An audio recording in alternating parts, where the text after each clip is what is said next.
ፈርዖን እንዲህ አለ፣ በግብፅ ላይ ረሃብ ከሚመጣ ብሞት ይሻላል። ስለዚህ ምን ይሻላል አለ። ይህማ ቀላል ነው አለ ዮሴፍ። ምንድነው ምክንያቱ? ለ7 ዓመት የሚሆን መከራው ተመምጣቱ ችግሩ ተመምጣቱ አስቀድመን ስንዴ እናጠራቅም፣ ስንዴን ሰብስብ አሉ። እነሆ የኔ ምክትል አዛዥ አድርጌ መርጬሃለሁ፣ ሹሜሃለሁ አለ። አክብሩት እግዚአብሔርን ምዕመናን።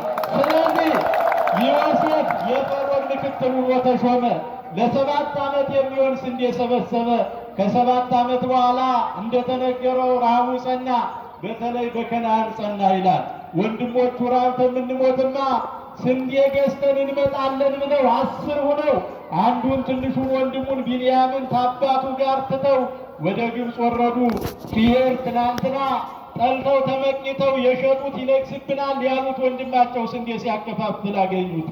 የተወደዳቸው የእግዚአብሔር ቤተሰቦች ዛሬም ያሳደድናቸው ያፈናቀልናቸው አበቃላቸው ዋጋ የላቸውም አይነሱም ስንል ቀና ብለው እኮ ያየናቸው ሰዎች አሉ። እውነት ሐሰት? እግዚአብሔር ስሙ ይመስገን። በእውነት ይህን የሚያደርግ አምላክ ታማኝ ጌታ ዘላለማዊ ንጉሥ ዮሴፍ አወቃቸው፣ እነሱ አላወቁትም። ከየት መጣችሁ አላቸው። የአንድ ሰው ልጆች ነን አሉት። ሌላ ወንድም የላችሁም ወይ አላቸው። ነገሩት። ሂዱና አባታችሁንና የቀረውን ወንድማችሁ ይዛችሁ ነው አላቸው። አሁን ይዘው መጡ። በግብፅ ላይ የግብፅን ረሃብ እንዴት እንደተከላከለ ፈርዖን ስለሚያውቅ ቦታ ተሰጥቷቸው መኖር ጀመሩ።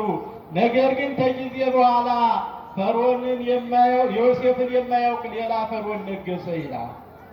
ዮሴፍን የማያውቅ ግብፁን እንድትቀጥል ያደረገ መከራውን የታደገ የ7 ዓመት ረሃብ እንዲወገድ እንዲከላከል ያደረገውን የማያውቅ ሌላ ፈርዖን ነገሰ። በዚህ ጠቢቡ በምሳሌ 30:22 ላይ ሲናገር 3 ነገር ምድርን ያስፈራታል ይላል። ተቃሩ ጋር ናችሁ?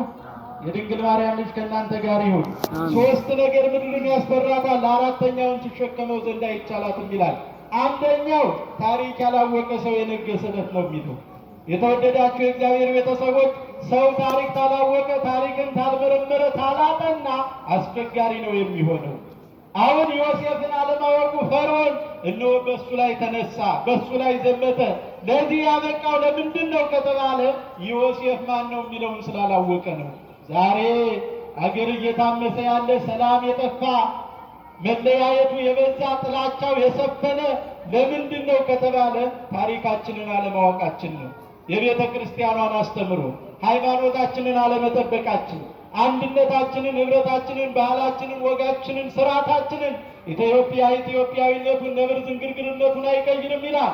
ዛሬ ግን ኢትዮጵያ የሚለው ቀርቶ አኬንዳማት ሆነች እኮ ዋለ የሰነበተች ክርስቲያኖች። በእውነት በየቦታው የሚፈሰውን ደበቃችሁ ይበለን መድኃኔዓለም። ስለዚህ ዮሴፍን የማያውቅ ፈርዖን ነገሰ።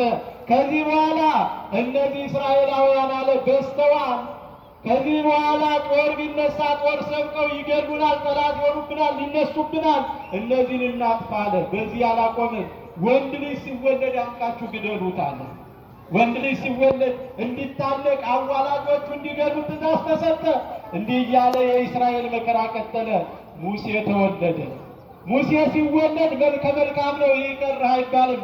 አዋላጆቹ ደነገጡ። ይህንስ እኛ ተምንገለው የፈጠረው ይግደለው ብለው ተውት። 3 ወር ሸሸጉት ይላል።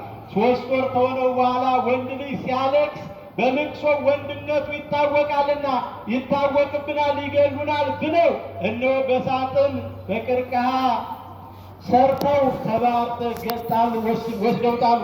ነገር ግን እህቱ ማርያም ሙሴ የሚደርስበትን መከራ ትከታተል ነበረ። ከመከራ እግዚአብሔር ይጠብቃችሁ ምዕመናን። ስለዚህ ትከታተል ነበር።